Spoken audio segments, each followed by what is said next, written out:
Actually, if you involve Eris in this, someone might actually die. Her wildebeest nature, like someone wouldn't make it out alive. It's time for some more Mushoku Tensei. Make sure you leave a like on this video, share, support, subscribe, ring the bell if you haven't already. And there's Patreon for live reactions over there and other exclusives. But hey, if you go the extra mile, hit the hype on the YouTube mobile app. It does help it out greatly to push it to even more people. Let's jump into it, see what they have in store for us this week. Basically making sure he's not hearing any cheeks getting clapped. There ain't no way she's actually drooling. You know, that surpasses the bread animation. That's like, you know, oddly enough, that's probably the most wholesome thing between them. They've probably never done something so simple because they're always just going at it like wildebeest. The funny thing is that's probably like the most innocent shit he could be doing in public, knowing what type of degenerate this guy is. And I guess three's not going to be company in this household. Bro, all you want to do is plant the seeds in these two at the same time. So the seeds being planted is we have to spend a night away with one bed, and the three of us. I'm ready for this. I've been waiting for this moment my whole life. Please be good to me is wild. Ooh, here we go. This is your in. You can finally bond. Oh! Oh, she's actually... She almost went fucking into the water. Jesus. That's just cheating. I love how they're all disappointed in him. There's not a single, like, damn, that's impressive, Rudy.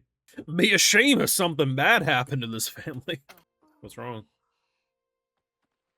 Oh, they want to be, like, delicate rather than just, like, wildebeest.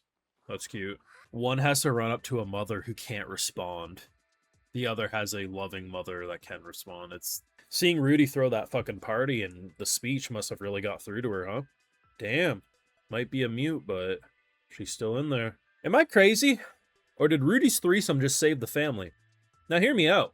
Oddly enough, the dynamic that just evolved here because of Rudy's perversions made Sylphie and Roxy bond even more.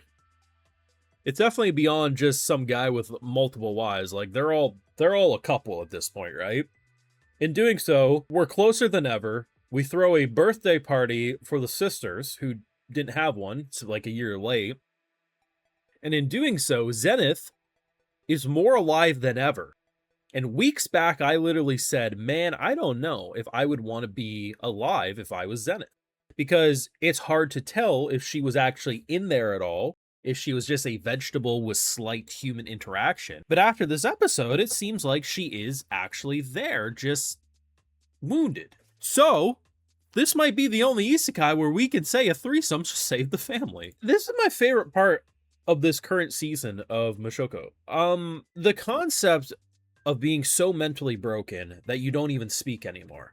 Hey, things happen. There are some cases where you just stop speaking, but like you still have the same interest, this, that, and the third. It was very hard to tell who she was because, like, if you ask me, would I want to be hooked up to a bed in a vegetable state to be kept alive? Only if there was a chance of me coming back in, like, the next couple of years. Otherwise, unplug that shit, right? To me, she was feeling more of a vegetable that was moving, but, like, I don't know, it just felt cruel. Like, I'm not saying we should have took her out back and old yeller her ass, but if I was put in her situation and had the chance of turning it off, I probably would have. Not anymore. I doubt she will ever be normal. I doubt she will ever be fully functioning the same person she was, but I do think we are going to see more moments like these. To see her not only smile, because initially I was kind of heartbroken with this scene. Two daughters walking up to their mothers, saying, look, mom, look at what I got, is actually very painful because only one mother can properly respond back, right? But, you know, at the same time, I was kind of like, oh man, Noren's sweet, right? Like, she's still treating her mother like a mother. The fact that she smiled, that alone was enough to be like, damn, she's still in there. She has potential to become more and more of a person. Holding the hand back, like, that is actually really sweet. And while I do think we would have still thrown a very sweet party if Rudy didn't get his fucking kinky threesome, at the end of the day, threesome saved everything. Very interesting episode, though. The Roxy and Sylphie dynamic is fascinating me. Because the thing about the Mushoku Tensei fandom is there's a lot of weirdness to it, right? Like, there's a lot of weird defenders, there's a lot of weird shit in this show. But when you accept that this is just a weird world, you do see some very interesting writing. The thing about it is, one thing you gotta give props to is they've actually managed to make this a throuple rather than just a harem, right? A harem where bro has multiple love interests or bro does indeed have multiple relationships with people, but the dynamics between the individuals are, non-existent other than just it's okay for you to clap cheeks. They're at a point where they're legitimately a couple, like all three of them together. It's hard to imagine Eris integrating herself into this. I feel like it would end up like someone would end up dead. But I will say they actually managed to make it work. Sus shit be damn.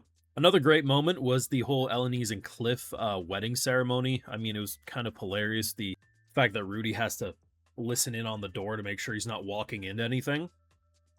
Actually, pretty sweet episode. I mean, a lot of like sus shit surrounding it, but when you just like focus in on how this world is operating, it's actually surprisingly sweet. Again, a little too peaceful, a little too hopeful. You do have to wonder how long they're going to allow Rudy to enjoy his family life, that he feels like he's, doing Paul's wish and keeping the family together. Because at this point, I'm almost wondering if we'll end up over the course of the season watching a couple years worth of their lives do this. I mean, they did kind of plant a flag. Let's do this again for your 15th birthday. If Rudy ups and disappears because of some bullshit, talk about foreshadowing. But I'm interested. I'm starting to think Eris will integrate herself into this household before a big death or a big explosion or a big war or something happens. But at the same time, I can see myself being okay with the concept of Rudy having to go off to battle, reuniting with Eris, bringing her back home. But it will be interesting to see what happens. The calm before the storm is going to last longer than I think we were expecting. But in doing so, we are going to see a legitimately good slice of life of this family's build-up. And honestly, I just hope to see more of Zenith. Not that I hope to see more of her talking or this. Like, I do think at some point she's going to say Rudy's name. And that's going to, like, make everyone cry. But I just want to see more of her life. Because now that I'm reevaluating how I was approaching her character, I'm very interested how I will interpret certain scenes going forward, or hell, even on a rewatch, right? I also like that it's not just Roxy wanting to be, like, close with Sylphie and Rudy, it's, like, also the siblings, because, like, she wants to legitimately be a part of their family. I thought that was also a nice little detail, but either way, really great episode. Honestly, probably my favorite out of the 5 that we've had of this new season. I mean, the Eris episodes were so good. Last week was really good, too, but this was just, like, it's really the Zenith. Like, that's really what has me so hooked in and just the birthday party and everything. Everyone's going to talk about the threesomes, but man, the Zenith stuff is fucking hitting. You let me know your thoughts down below in this week's episode. Do you think the threesome is the reason the family was saved? Discuss down below. Leave a like, share your support, subscribe, ring that bell, and yes, Patreon. Full live reactions over there and other exclusives. Like, hey, I also got to give those video shoutouts too, because my patrons are what fund this YouTube channel to begin with. All right, so today we got Armalian, Vitoko, MMK, Torna, and we also have Carather. So I appreciate the support, everyone. Please take care, and y'all have a good one.